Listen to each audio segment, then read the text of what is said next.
week on Storyboard, how does Royal Enfield manage to maintain share of voice in spite of being a zero GRP brand? Rudratej Singh, President Royal Enfield, answers this for us while in conversation with Storyboard editor Rangaswamy. And Diwali is here and we have a bunch of delightful commercials that have left us charmed this festive season. Hello and welcome to Storyboard. This is Shivani Gharan, and before we begin with the show, here is wishing you a very happy Diwali and a prosperous New Year. Brand Royal Enfield is an iconic brand, but many may wonder how does this brand manage to stay so popular despite no presence on television. Royal Enfield has been popular today because of the product that we put together and also because of this biking brand's community of lovers and followers, explains Rudratej Singh, President Royal Enfield. He speaks to us about their marketing mix and how the owners of their bikes truly own the brand too.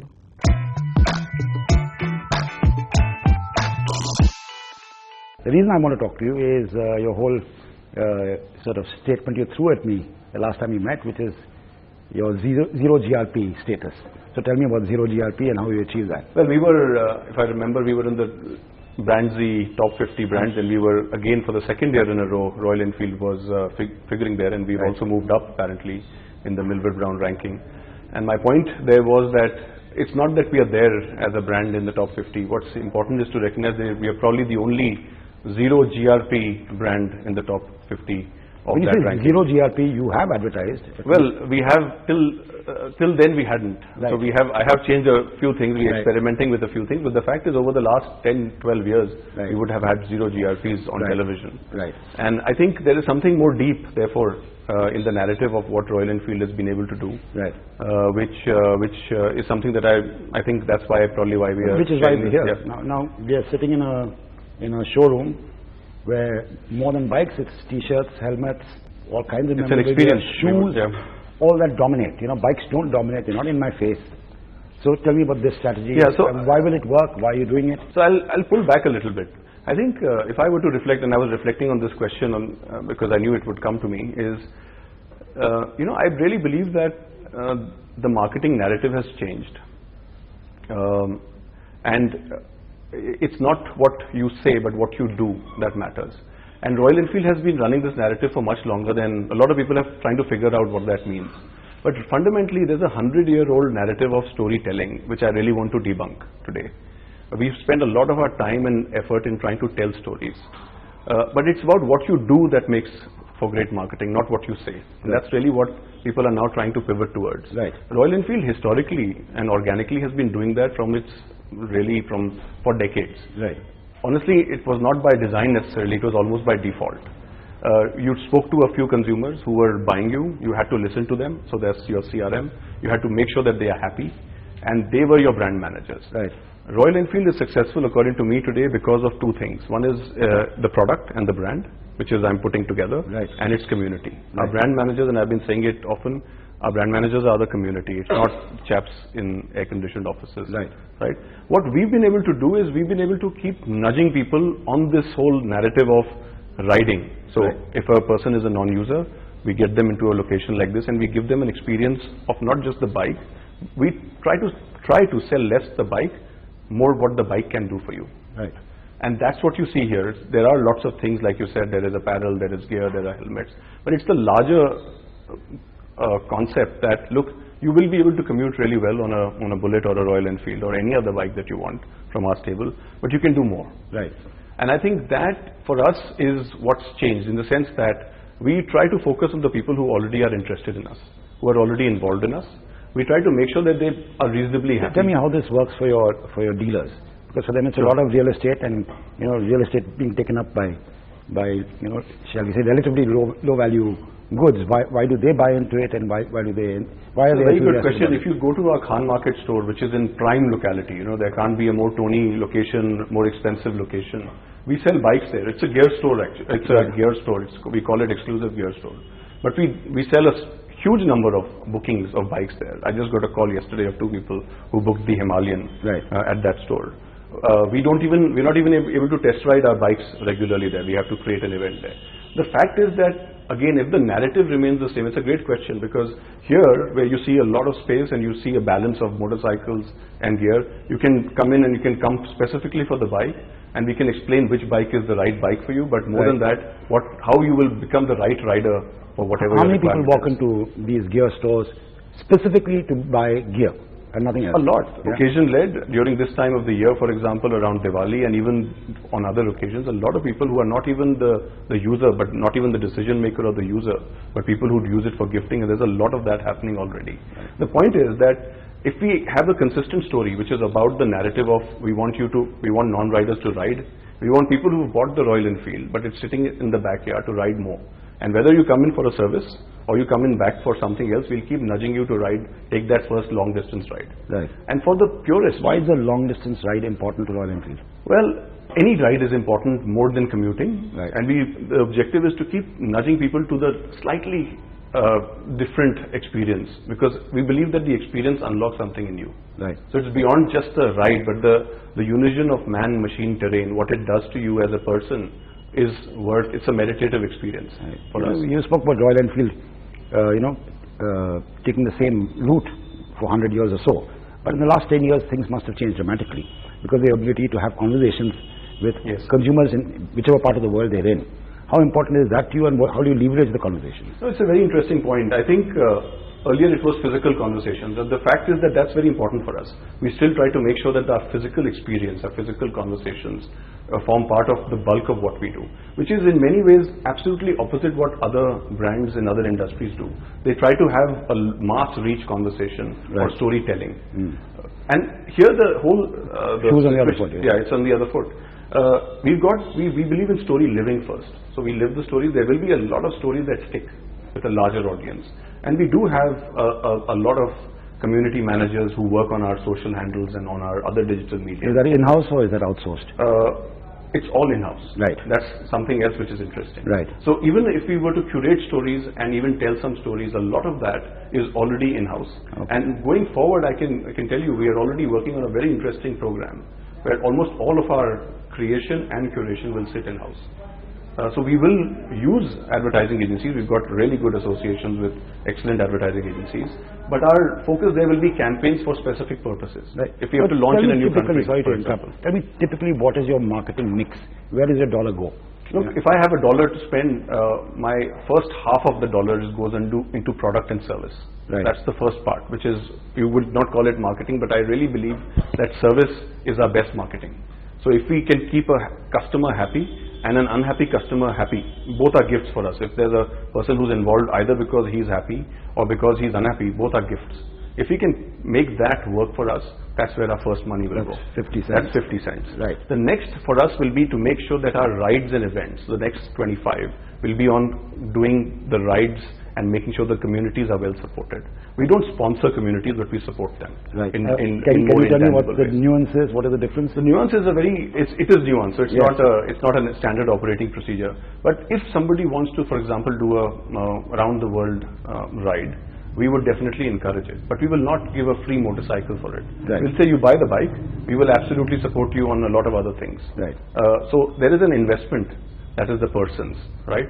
But we will also make sure that we are tracking the person, we are making sure they know what are the techniques required, how to navigate that, also provide some other supports in terms of gear, etc., so that the person is secure and absolutely Anyway, so get back to the balance of to the dollar, marketing dollar. Yeah, so at 75 now. So 75. So, but on the 25, it's very, very critical that we spend that money on doing the right kind of events. So as a brand or as a product, I would call us a very good renovation company.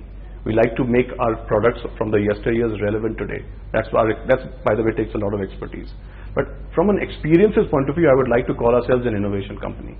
We would like to keep innovating, and that's where the 25% goes, which is to say, Himalayan Odyssey, how do we repurpose it next year to make it relevant and make it a bucket list for many, many years to come. Right. Create new rides. So we've got a new ride coming up, which we just launched called Unroad, which is off-road. So it's in line with some of the new products like Himalayan that we've launched recently.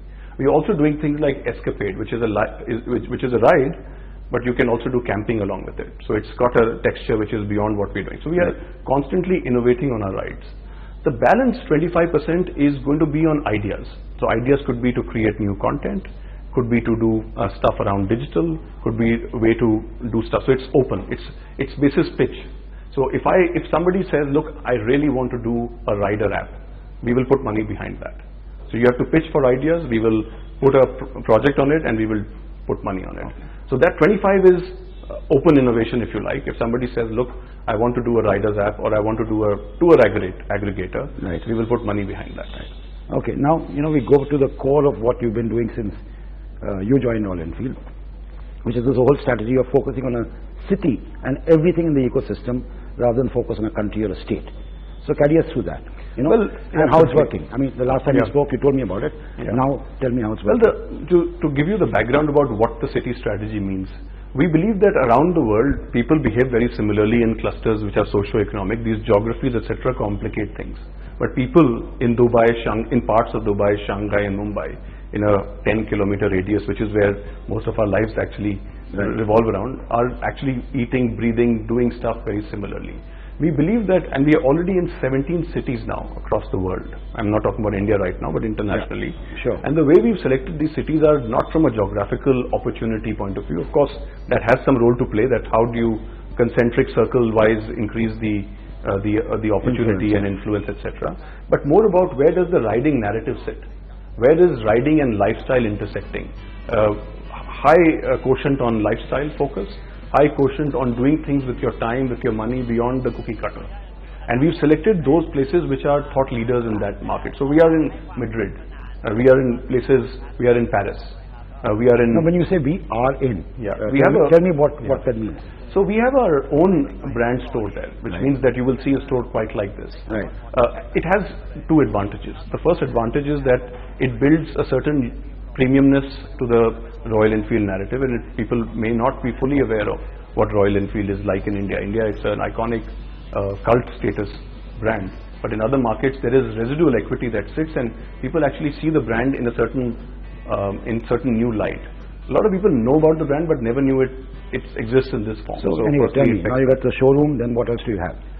We have the showroom, and our showroom is not just sales. It's got what we call the 3S. It's got sales, obviously, of motorcycles and all our gear. It's got spares available, because a lot of these customers are DIY chaps. They like to do stuff themselves. Right. And it has service. Right. So the 3S model works there.